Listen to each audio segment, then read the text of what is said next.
Fais le tour du monde, machallah. T'es pas comme les autres, machallah. Tu penses à moi, c'est très bien. T'es dans la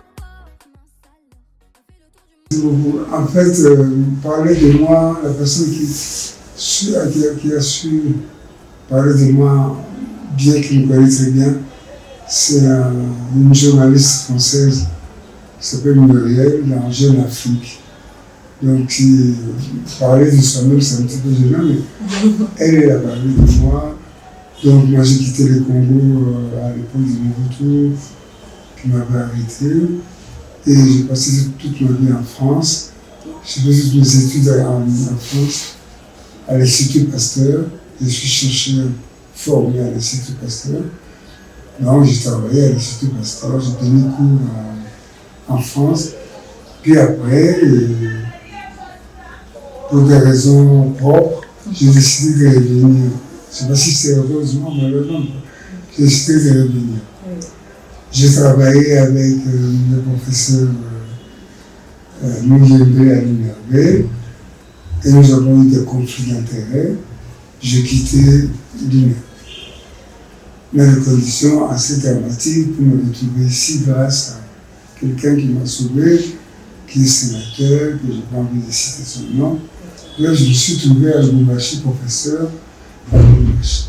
Donc, je donne cours à l'université de Lubumbashi, à l'école de santé, à l'ISTEM, et je suis nommé coordinateur en chef de tous les laboratoires de l'université de Lubumbashi. Et je m'occupe particulièrement du laboratoire de clinique universitaire. Donc, je suis immunologiste et virologue.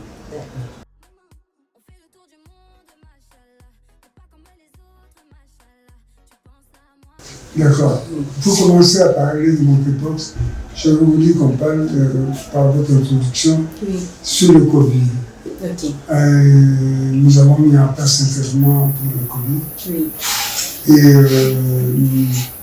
malheureusement, je n'ai pas gardé le secret, j'ai donné les molécules qu'il fallait. Les gens se sont auto-soignés. Okay. Les institutions, certaines institutions à Kinshasa ont pris le protocole. Je n'ai rien gagné dans l'affaire. Oh. Rien du tout. L'argent qui était débloqué par le fonds de promotion industrielle, je ne sais pas. J'ai entendu qu'au Mali et au Burkina Faso, on est en train de faire des enquêtes pour savoir où est parti des millions versés par l'OMS pour la lutte contre le VIH. On ferait bien de le faire, ça, plus contre le Covid. On ferait bien de le faire ici aussi. Donc, la stratégie qu'on a utilisée, comme on n'a pas beaucoup d'argent, ça s'appelle en science les détournements thérapeutiques. Je vous explique. C'est utiliser des molécules qui sont sur le marché. Les aspirés, des molécules qu'on connaît la dose, qu'on connaît les mécanismes, qu'on connaît tout de ces molécules-là, mais qui sont faites par exemple contre la tuberculose par exemple, et nous l'utilisons pour soigner une autre maladie. Ça s'appelle le détournement thérapeutique. On gagne en argent, on gagne en essai, on gagne en tout.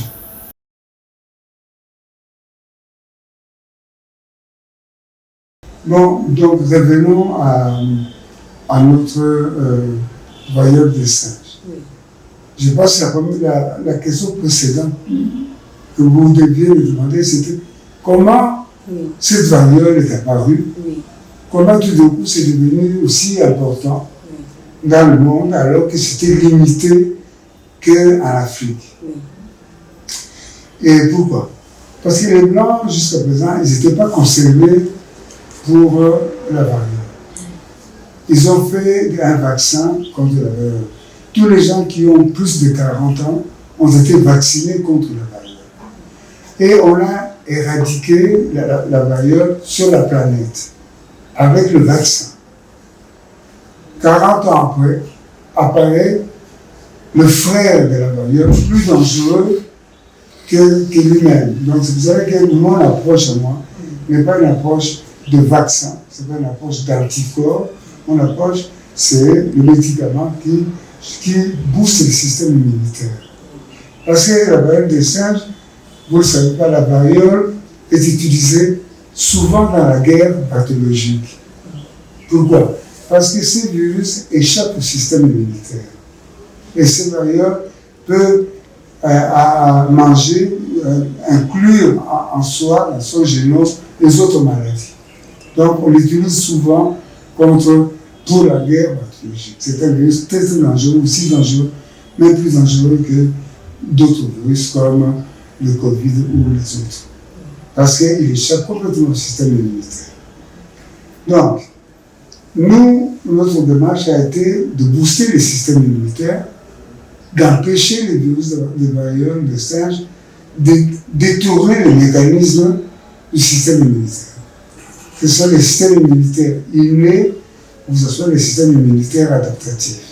Donc, les molécules que j'ai trouvées, que je n'ai pas envie de citer les noms, ces molécules-là, ça sert à booster le système immunitaire. Non seulement à booster le système immunitaire, à donner une bonne réponse immunitaire contre cette maladie. Un exemple, jusqu'à présent, parce qu'il parle des vaccins, pourquoi ils ne mettent pas en place le vaccin contre le VIH, le sida? Maintenant, on a amélioré la vie des gens, on soigne des gens. Bientôt, grâce à un ami à moi qui est à l'Institut Pasteur, on va éradiquer complètement le VIH. Il s'appelle Jacques Thèse. Non, ce n'est pas des médicaments. Aujourd'hui, vous vaccinez les gens et on vous dit, même avec le Covid, qu'il faut vous faire vacciner plusieurs fois. Première dose, après deuxième dose, après troisième dose. Parce que l'immunisation par le vaccin diminue avec le temps. Donc nous, on a préféré utiliser l'immunité qu'on appelle l'immunité à médiation cellulaire par les médicaments. Donc nous avons trouvé le porte de fuite du virus et nous bloquons par ces médicaments-là ces fuites et ça va soigner les gens. Mais on nous dit toujours il n'y a pas assez de malades, mais on ne va pas attendre qu'il y ait plusieurs morts pour pouvoir mettre en place les médicaments. L'homme des sciences, c'est comme dans la Bible, il faut apporter un peu de lumière dans l'obscurité qui nous entoure. On ne va pas attendre l'obscurité pour dire maintenant on est tellement dans le noir pour pouvoir trouver des solutions. Il y a des régions endémiques de variole de singe, surtout la zone de Bandundu. La région Maïndombe, tout ça. Il y a. Depuis, parce qu'on a découvert une variole de singe chez un singe en captivité. Mais chez l'homme, on a découvert ça chez nous. Chez un enfant, c'était en 1970. Chez un enfant de 9 ans.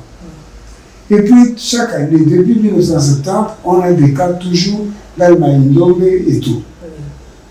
Et donc, si nous mettons en place notre traitement, j'espère que les autorités ne vont pas nous bloquer comme ils nous ont bloqués avec le Covid. Parce que j'ai attendu 4 mois à Kinshasa pour qu'on me donne les malades. J'espère que cette fois-ci, ce ne sera pas la même chose. Mais les malades, on les a. On n'a pas besoin de milliers de malades pour tester un traitement. À Maïndombe, il y a plein de cas. Depuis 1970, le Congo, jusqu'à 2022, nous avons eu 3700 cas de variole de singe. On a eu 80 morts. Le taux de létalité de variole de singe, espèce congolaise, parce qu'il y a 2 espèces. Espèce congolaise, RDC, et l'espèce qu'on appelle l'Ouest africain. Ça, c'est le moins dangereux. Et c'est cette espèce-là qui se retrouve maintenant en Europe. C'est pour ça que les Blancs, quand ils ont vu qu'ils attrapaient la variole de singe, ils ont transformé le monkeypox à l'urgence sanitaire mondiale. Avant, ils s'en foutaient. Avant, ça ne gâtait que les Africains. Mais maintenant, 75 pays européens ont 17 000 cas de variole de singe. Et on n'a pas de médicaments. Il y a eu la première épidémie aux États-Unis. C'était en 2013. Les médicaments, ils ne sont pas efficaces. Le vaccin, ça ne marche pas très bien. Donc nous sommes ouverts, comme tous les chercheurs du monde, à chercher des médicaments contre cette variole des singes. Pourquoi on a peur? Parce que justement, je vous ai dit que la variole peut être utilisée dans la guerre bactériologique par sa capacité à échapper au système immunitaire. Donc, si nous ne trouvons pas le médicament, demain, on va voir quelqu'un qui a et la variole de singe, et le sida, et la variole de singe, et Ebola, et la variole de singe, et hépatite. Donc, pourquoi? Parce que ce virus a la capacité de récombinaison, nous appelons ça, de se mélanger avec d'autres virus. C'est ça qui est dangereux. Ici, nous avons beaucoup de Chinois qui arrivent ici. On ne les teste même pas. Ils entrent au Congo d'une façon assez clandestine. Ils passent par, je ne sais pas moi, où ils entrent. Et puis, on ne sait pas. Imaginez un peu demain, récombinaison, variole de singe, Covid. Variole de singe, sida. Ça, on a déjà des cas. Il y a 3 cas dans la littérature. Déjà, c'est fait. Donc, nous avons peur de cette variole de singe. Il faut en mettre les paquets pour pouvoir soigner cette variole de singe. Encore faut-il mettre les moyens pour pouvoir y arriver.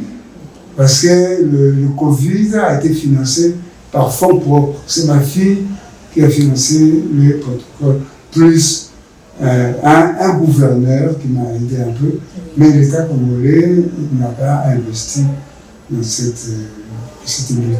Et j'espère qu'ici, il va y avoir suffisamment peur pour pouvoir tenir compte, casser leur complexe d'infériorité.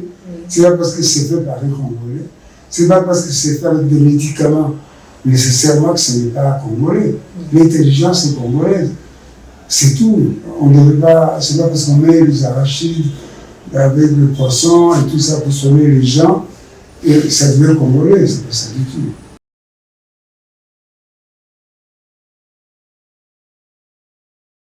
Si nous on soigne, comme on a soigné avec le Covid, nous on ne vaccine pas. Nous on soigne, on bloque le virus, parce que ce qu'il y a, c'est que je voulais vous dire. Et on meurt, quand on attrape cette maladie, on meurt ou on vit, on survit 21 jours. Et ne dure pas longtemps. Donc quand il y a des complications, les complications datent que 21 jours. Donc tu meurs ou tu vis que dans 21 jours. Et des complications adviennent dans le laps de temps de 21 jours. Voilà, donc c'était un virus assez dangereux parce qu'il tue plus rapidement. Donc nous ne pouvons pas baisser les bras pour pouvoir attendre. Parce que c'est vrai que quand on amène du thé de Madagascar, on devient important. Alors quand on soigne déjà ici, on s'en fout. Pourquoi? Parce que c'est un Africain. Alors on peut utiliser les traitements de mon ami qui a recopié sur moi, qui s'appelle Raoul, qui ne parle plus, avec ces molécules, et on néglige même ici au clinique universitaire. J'ai du mal à imposer le traitement contre le Covid. C'est pas sérieux. Il faut casser le complexe du noir. Ça, vous trouvez ça au Sénégal ou ailleurs, les gens ils sont différemment, ils sont plus matures. Mais ici, les gens ont toujours le complexe du blanc, c'était fait le blanc, c'était fait le blanc. C'est un peu malheureux.